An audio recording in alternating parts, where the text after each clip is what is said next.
Alhamdulillahi Rabbil Alamin. Wabihi nasta'inu ala umuri dunya waddin. Wassalatu wassalamu ala ashrafil anbiya'i wal mursalin, Sayyidina wa maulana Muhammadin wa ala alihi at-tayyibin at-tahirin wa ashabihi ajma'in wal khulafa'ir rasyidin sadatina Abi Bakrin wa Umar wa Uthman wa Ali wa tabi'in wa tabi' tabi'in min a'immatina al-fuqaha'il mujtahidin wal usuliyin al-mutakallimin wal muhaddithin al-mufassirin wa sufiyatil arifin wa man tabi'ahum bi ihsanin ila yaumiddin. Ashhadu an la ilaha illallah wahdahu la syarika lah al-ilahul haqqul mubin. Wa ashhadu anna sayyidana wa nabiyyana wa maulana Muhammadan abduhu wa rasuluhu al-mab'uts rahmatan lil alamin. Amma ba'du, fa ya ayuhan nas, usikum wa nafsi bittaqallahi wa ta'atihi la'allakum turhamun. Faqad qala Allah ta'ala fi muhkami tanzilih wa huwa asdaqul qailin. Ya ayyuhalladzina amanu ittaqullaha haqqa tuqatih wa la tamutunna illa wa antum muslimun. Wa qala sayyiduna Muhammad sallallahu alaihi wasallam, ittaqillaha haitsu ma kunta wa atbi'is sayyi'atal hasanata tamhuha wa khaliqin nasa bi khuluqin hasanin. Shadaqallah wa shadaqa rasuluhu sallallahu alaihi wasallam. Hadirin sidang Jumat yang dimuliakan oleh Allah, perbedaan adalah keniscayaan di dalam kehidupan manusia. Allah Subhanahu wa taala menyebutkan dengan tegas keniscayaan ini di dalam surat Hud ayat 118 dan 119. Allah Subhanahu wa taala berfirman, A'udzu billahi minasyaitonir rajim, walau syaa'a rabbuka laja'alan nasa ummatan wahidatan wa la yazaluna mukhtalifin illa man rahima rabbuk walidzalika khalaqahum wa tammat kalimatu rabbika la'amla'anna jahannama minal jinnati wan nasi ajma'in. Jikalau Tuhanmu menginginkan, maka ia mampu menjadikan umat manusia ke dalam satu golongan saja. Namun engkau saksikan manusia masih bercerai-berai, kecuali mereka yang dirahmati oleh Tuhanmu, dan untuk rahmat itulah kamu diciptakan. Namun telah tetap keputusan Tuhanmu bahwa Allah Subhanahu wa taala akan memenuhi kerak neraka jahanam dengan sebagian golongan jin dan juga manusia. Nabi Muhammad SAW melarang umatnya untuk berpecah belah. Di dalam Al-Quran Allah Subhanahu wa taala berfirman, wa'tasimu bihablillahi jami'an wa la tafarraqu. Berpegang teguhlah kamu kepada tali Allah, janganlah kamu bercerai-berai. Nabi Muhammad SAW menegaskan, fa'alaikum bisunnati wa sunnatil khulafa'ir rasyidin al-mahdin min ba'di wa addu 'alaiha bin nawajiz. Berpegang teguhlah kepada sunnahku dan sunnah khulafa'ur rasyidin yang datang setelahku. Gigitlah erat-erat dengan gigi geraham kalian. Faqala alaihi salatu wassalam, fa'alaika bil jamaah fa innama ya'kulu dhibu al-qasiyah. Hendaknya kalian tetap bersama-sama menjaga kolektivitas, karena serigala hanya akan memakan kambing domba yang terpisah dari golongannya. Wa qala alaihi salatu wassalam, fa in ra'aitum ikhtilafa fa'alaikum bisawadil a'dham. Apabila ada di antara kalian melihat ikhtilaf, maka ikutilah kelompok mayoritas, mereka lah ahlu sunnah wal jamaah. Al-Imam Al-Ash'ari, Imam ahlu sunnah wal jamaah, qad wada'a miqyasan daqiqan lil muntami ilal Islam, telah meletakkan satu asas penting bagi siapa orang yang ingin menisbatkan dirinya kepada umat Islam. Faqala radhiyallahu ta'ala anhu, fa kullu ma yaj'alil ka'bata qiblatallah fahuwa min ummatil Islam. Siapa saja orang yang menjadikan Ka'bah sebagai arah kiblatnya, maka dia berhak untuk dikategorikan ke dalam umat Islam.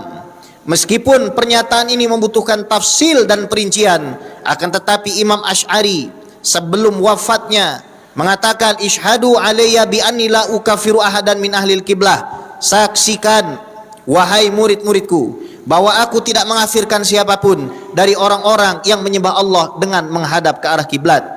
Indikasi ini adalah lebih kuat apabila kita tafsirkan bahwa jangan gampang kita menghukumi saudara-saudara kita yang berbeda, apalagi kalau perbedaan tersebut masih dalam ranah khilaf yang mu'tabar.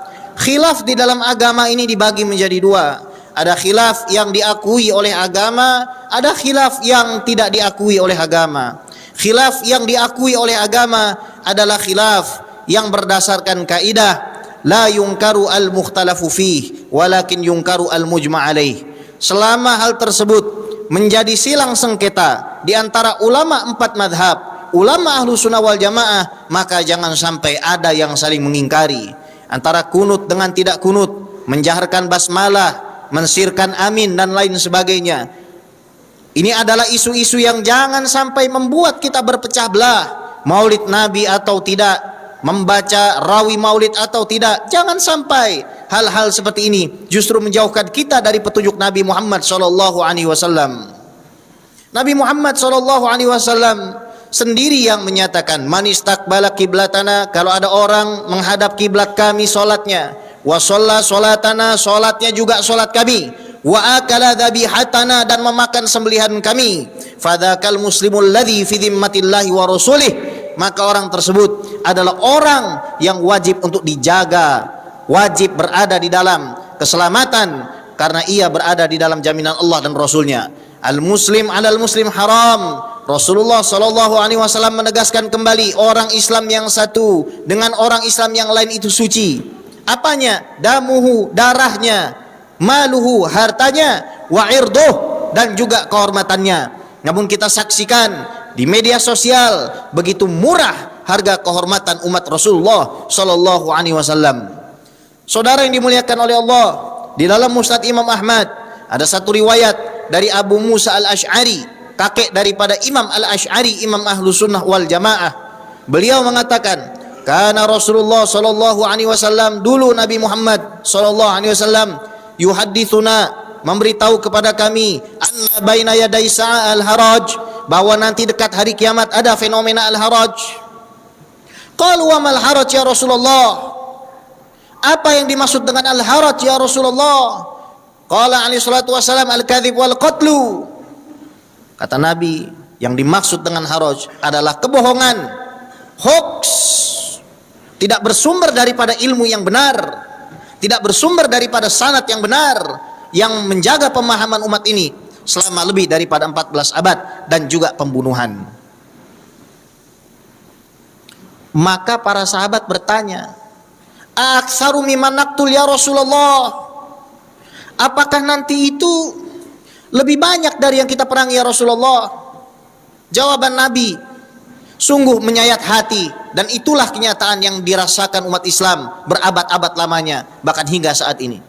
Innahu laisa biqatlikumul kufar wa innama qatlu ba'dikum ba'dha. Yang terjadi nanti bukan orang Islam memerangi kafir harbi, tapi orang Islam yang satu memerangi orang Islam yang lain. Hatta yakhrujar rajul, sampai seorang laki-laki keluar dari rumahnya, fayaqtula jarahu, dia bunuh tetangganya, wa yaqtula ammahu, dia bunuh pamannya, wa yaqtula ibna ammihi, dia bunuh anak pamannya. Maka para sahabat berseru, subhanallah, ama'ahum uquluhum ya Rasulullah, maha suci Allah, apakah mereka masih punya akal ya Rasulullah? Yauma idzin yanzi'ullahu 'uqula ahli dzaka zaman hatta yahsaba annahu ala syai' wa laysa ala syai'. Orang menyangka membunuh dengan legitimasi syariat padahal dia tidak memiliki bahkan seujung kuku daripada nafas syariat. Itulah yang menyebabkan Sayyidina Utsman bin Affan terbunuh. Itulah yang menyebabkan Sayyidina Ali bin Abi Thalib terbunuh. Itulah yang menyebabkan Sayyidina Talhah dan Sayyidina Zubair terbunuh. Saudaraku yang dimuliakan oleh Allah, maka di mana kita ini menyikapi, di mana posisi kita di hadapan Nabi Shallallahu Alaihi Wasallam? Kalau kita melihat saudara kita yang berbeda di dalam ranah khilafiyah yang mu'tabar, kita pandang dengan pandangan kebencian. Pertanyaannya, Nabi siapa yang kita ikuti, saudara? Demi Allah, andaikan Nabi Muhammad Shallallahu Alaihi Wasallam hidup sekarang, tidak akan ridha melihat umatnya saling mencaci maki, saudara. Pada suatu hari, Sayyiduna Abdullah ibnu Abbas melihat daripada Sayyiduna Hasan bin Thabit. Beliau ini, Sayyiduna Zaid bin Thabit, adalah katib Quran yang langsung ditugaskan oleh Sayyiduna Abu Bakar Siddiq untuk mengumpulkan Al-Quran, guru daripada Abdullah bin Abbas. Namun keduanya pernah berdebat secara terbuka di depan Ka'bah. Abdullah bin Abbas melihat gurunya, meskipun sudah pernah terjadi perdebatan, lari menghampiri, menuntun pelana gurunya. Sayyidina Zaid bin Thabit mengatakan, tanah hayabna ammi Rasulillah, wahai anak paman Rasul, wahai keluarga Nabi, tidak pantas seperti ini rasanya. Dijawab oleh Abdullah bin Abbas, hakadha umirna an naf'ala bi ulama'ina wa kubara'ina. Beginilah kami diperintahkan oleh Nabi untuk memuliakan orang tua dan juga ulama. Arini yadak, kalau begitu kemarikan tanganmu. Faqabbala yadahu, maka dicium tangan Abdullah bin Abbas yang lebih muda, tangan Abdullah bin Abbas yang pernah mendebatnya secara open di depan Ka'bah. Seraya mengatakan, wa hakadha umirna an naf'ala bi ahli baiti Rasulillah sallallahu alaihi wasallam. Beginilah kami diperintahkan untuk memuliakan keluarga baginda Nabi besar Muhammad sallallahu alaihi wasallam. Saudaraku yang dimuliakan oleh Allah, di zaman sekarang bukan hanya miskin ilmu tapi miskin adab, yang akhirnya menyebabkan umat Islam jauh daripada agama. Maka apabila kita hendak mengentaskan hal-hal yang tidak penting, yang sepele, kita harus mengentaskan kebodohan. Makmurkanlah majelis-majelis ilmu, belajarlah dari ulama-ulama yang bersanad. Karena Al-Imam As-Sakhawi di dalam Fathul Mughith, beliau menjelaskan, orang Yahudi ingin mempunyai sebuah sistem untuk mencari validasi atas ajaran Nabi Musa. Namun mereka gagal karena telat 1500 tahun. Alhamdulillah, umat Islam ketika Allah firmankan, al-yauma akmaltu lakum dinakum wa atmamtu alaikum ni'mati wa raditu lakumul Islam madina. Agama Islam ini sudah sempurna, bukan cuma teksnya saja, tapi sistem yang memungkinkan kita untuk bisa memahami Al-Quran dan Sunnah melalui pemahaman yang bersambung bak rantai emas kepada Nabi Muhammad sallallahu alaihi wasallam. Barakallahu li wa lakum fil Qur'anil Karim wa nafa'ani wa iyyakum bima fihi minal ayati wa dzikril hakim wa taqabbala minna wa minkum tilawatahu innahu huwal ghafurur rahim. Ud'ullaha ta'ala yastajib lakum.